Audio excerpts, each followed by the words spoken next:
Economists have been exploring people's behavior for hundreds of years. How we make decisions, how we act individually and in groups, how we exchange value. They've studied the institutions that facilitate our trade, like legal systems, corporations, marketplaces. But there is a new technological institution that will fundamentally change how we exchange value, and it's called the blockchain. Now, that's a pretty bold statement, but if you take nothing else away from this talk, I actually want you to remember that while blockchain technology is relatively new, it's also a continuation of a very human story. And the story is this. As humans, we find ways to lower uncertainty about one another so that we can exchange value. Now, one of the first people to really explore the idea of institutions as a tool in economics to lower our uncertainties about one another and be able to do trade was the Nobel economist Douglas North.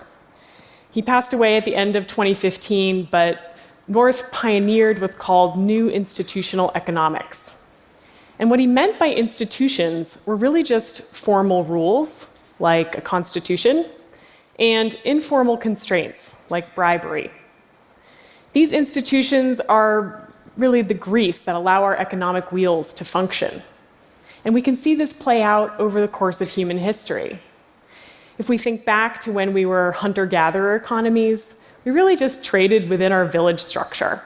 We had some informal constraints in place, but we enforced all of our trade with violence or social repercussions. As our societies grew more complex and our trade routes grew more distant, we built up more formal institutions.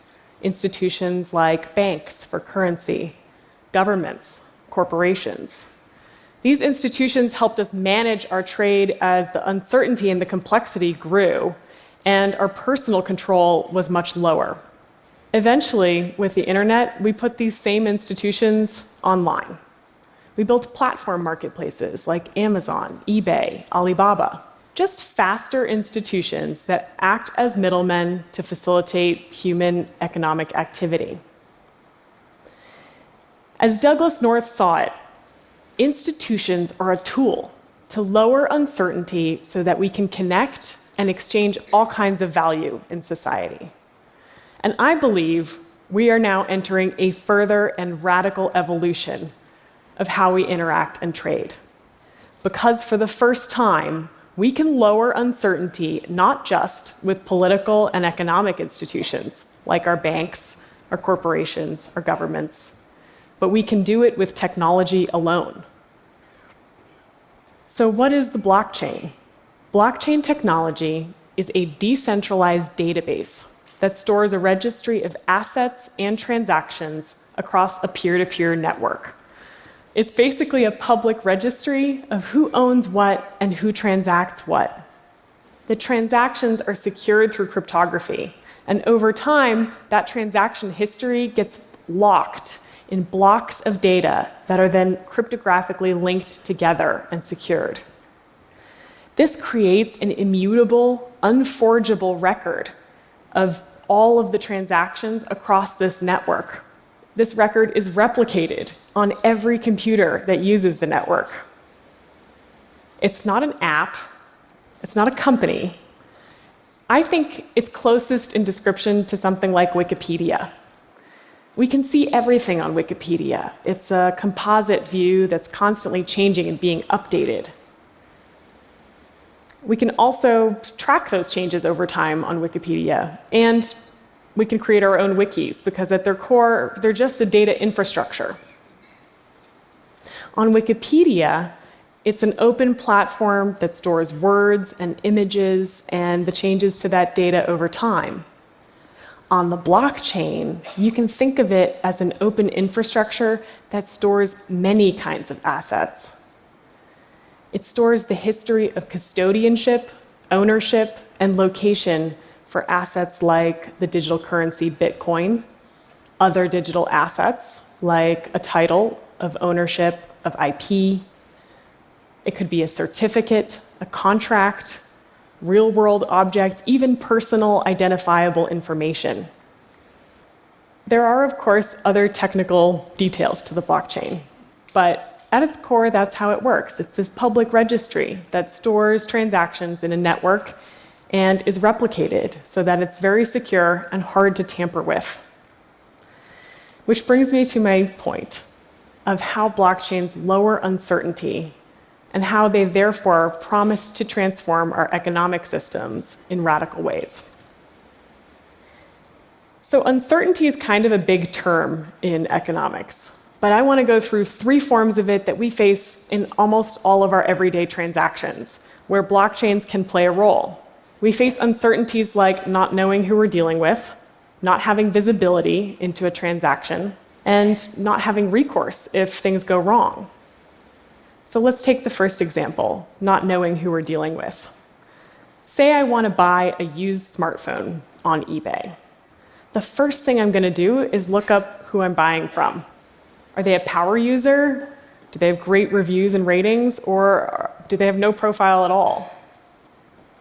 Reviews, ratings, check marks, these are the attestations about our identities that we cobble together today and use to lower uncertainty about who we're dealing with.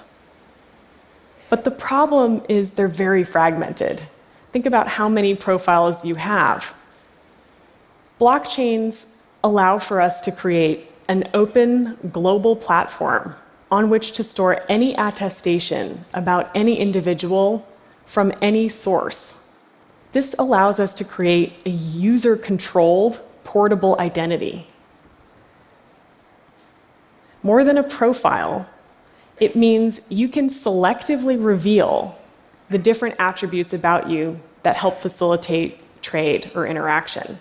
For instance, that a government issued you an ID, or that you're over 21, by revealing the cryptographic proof that these details exist and are signed off on.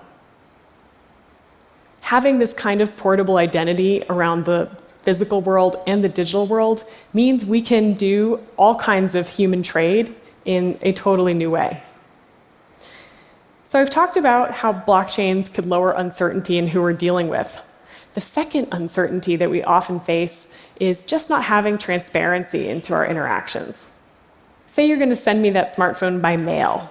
I want some degree of transparency. I want to know the product I bought is the same one that arrives in the mail and that there's some record for how it got to me.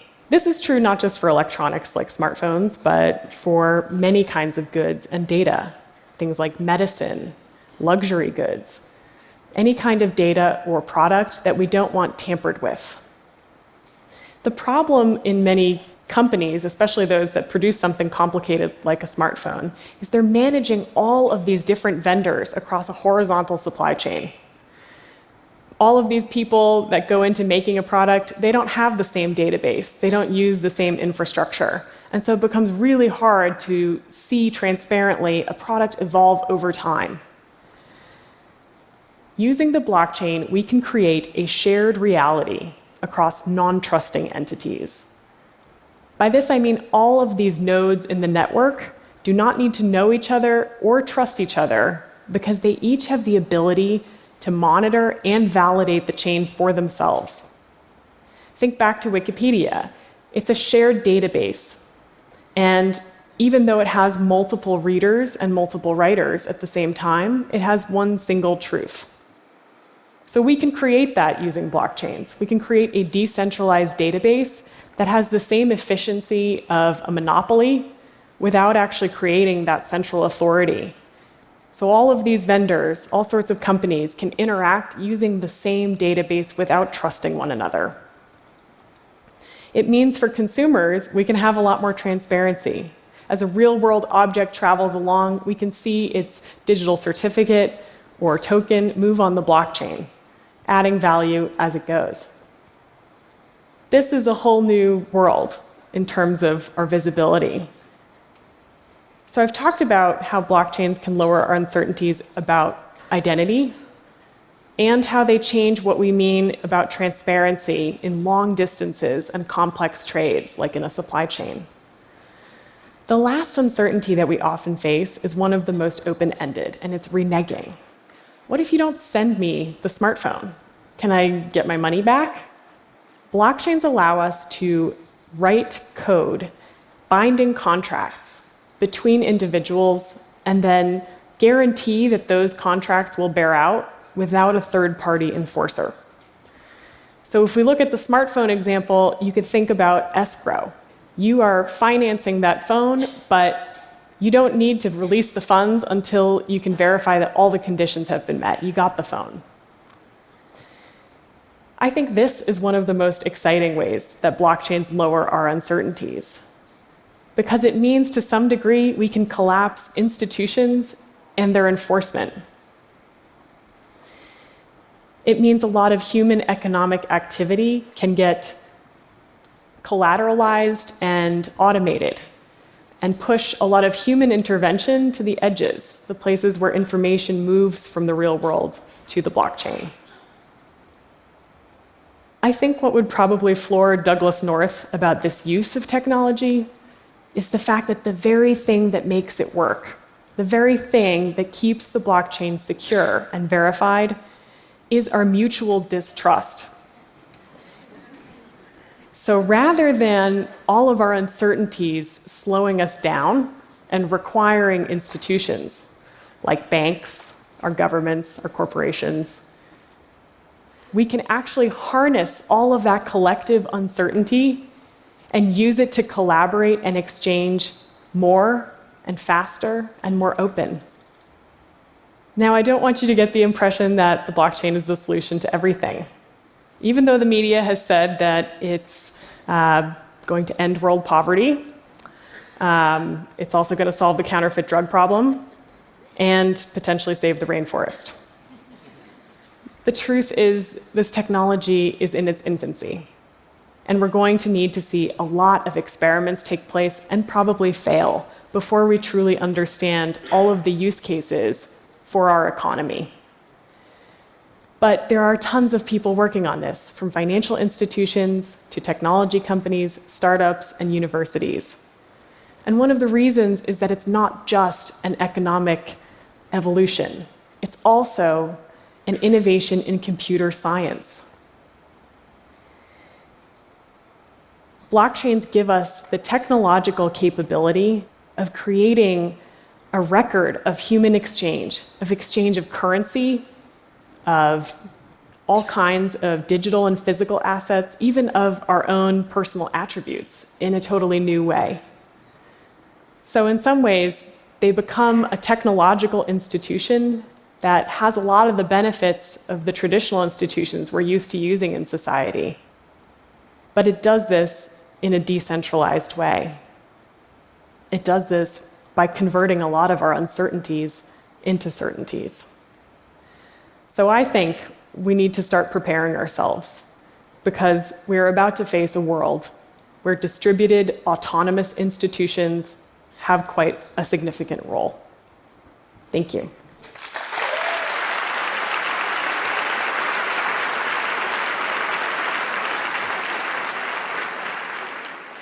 Thank you, Bettina.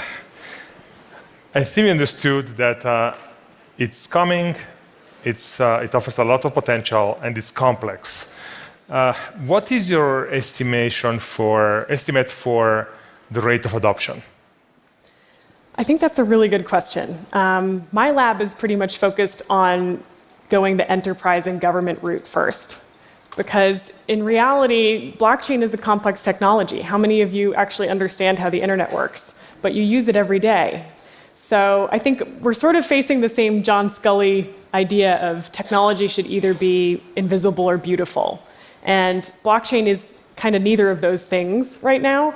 So it's better suited for either really early adopters who kind of get it and can tinker around, or for finding those best use cases like identity or asset tracking or smart contracts that can be used at that level of an enterprise or government.